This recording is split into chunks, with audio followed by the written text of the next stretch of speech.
जय गणेश दोस्तों, स्वागत है आप सभी का एक बार फिर से। गणपति बप्पा आप व आपके परिवार पर अपनी कृपा दृष्टि सदा सर्वदा बनाए रखें। दोस्तों, यदि आप अपनी लाइफ में नया कुछ सीखना चाहते हैं तो चैनल को सब्सक्राइब जरूर करिएगा।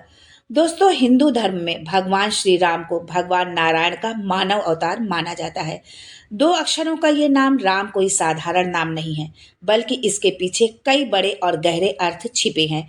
राम नाम भी राम से लिया माना जाता है। तो आइए जानते हैं राम नाम की महत्ता क्या है, उसका अर्थ क्या है, और अभिवादन करते समय 2 बार राम राम क्यों बोलते हैं।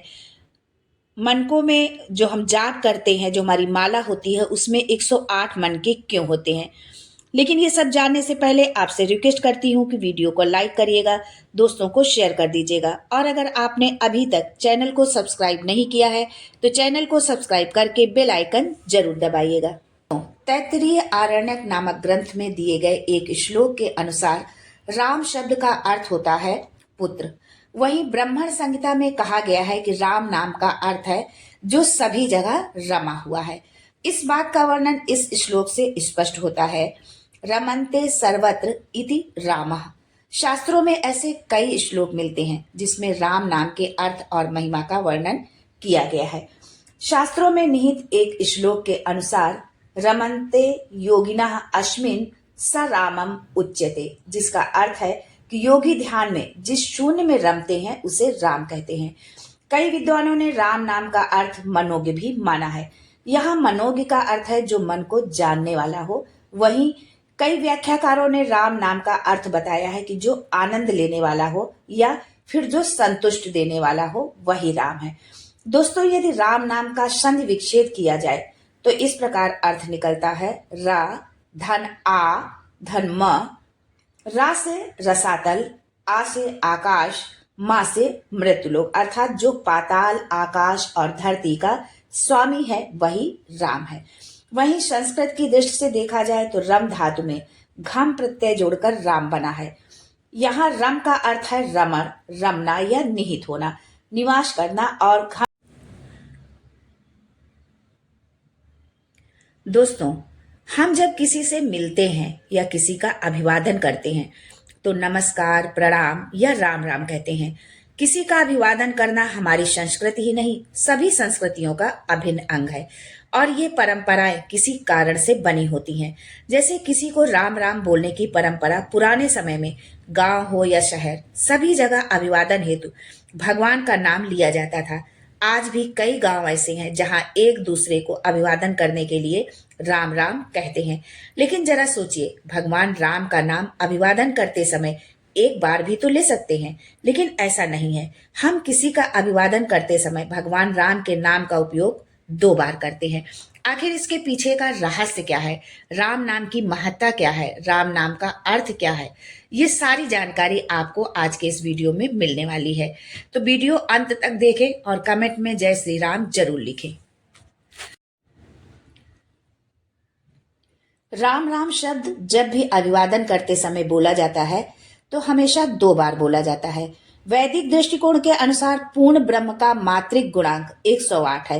वो राम राम शब्द 2 बार कहने से पूरा हो जाता है, क्योंकि हिंदी वर्णमाला में रा 27वां अक्षर है, आ की मात्रा दूसरा अक्षर और माँ 25वां अक्षर।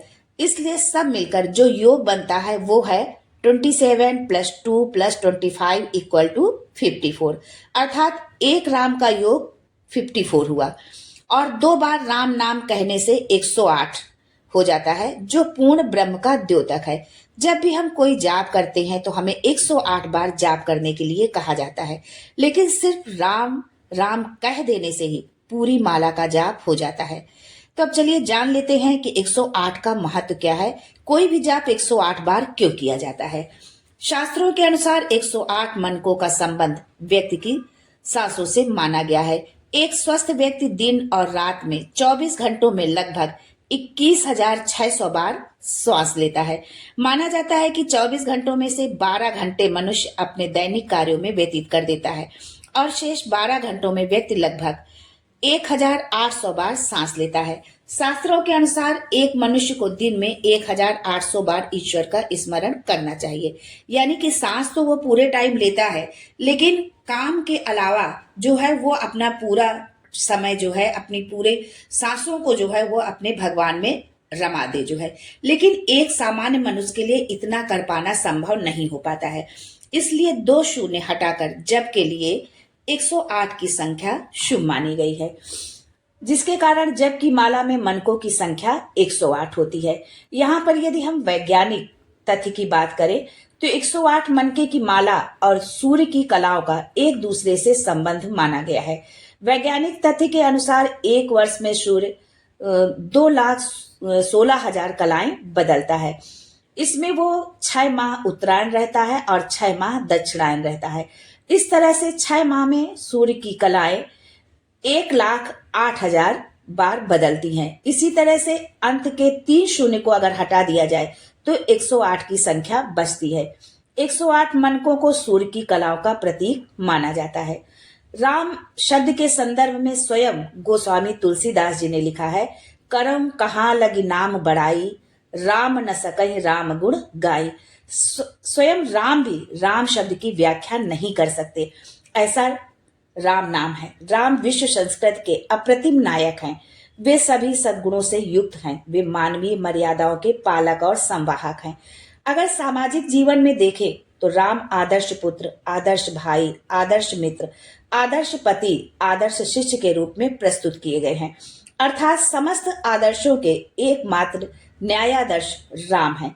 दोस्तों, ये जानकारी अच्छी लगी हो तो चैनल को सब्सक्राइब जरूर करिएगा और कमेंट्स में जय श्री राम जरूर लिखें। आज के लिए बस इतना ही। दोस्तों, मिलते हैं अगले वीडियो में एक नई जानकारी के साथ। तब तक के लिए Ram Ram and thanks for watching my video.